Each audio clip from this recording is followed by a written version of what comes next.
Hello বন্ধুরা, দেখতে পাচ্ছ আমরা এখন বর্তমানে চিকবালাপুরা আছি শিবের কি বলে মন্দিরে।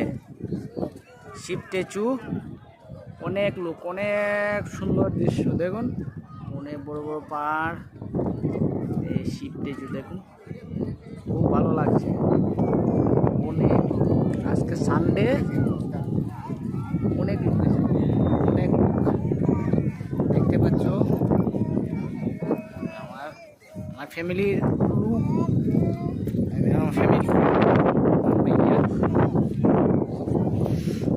দেখো নন্দী শিব স্ট্যাচু, অনেক সুন্দর দৃশ্য দেখুন দেখুন, এরকম দৃশ্য আপনারা কোথাও দেখতে। আসতে হলে ব্যাঙ্গালোর থেকে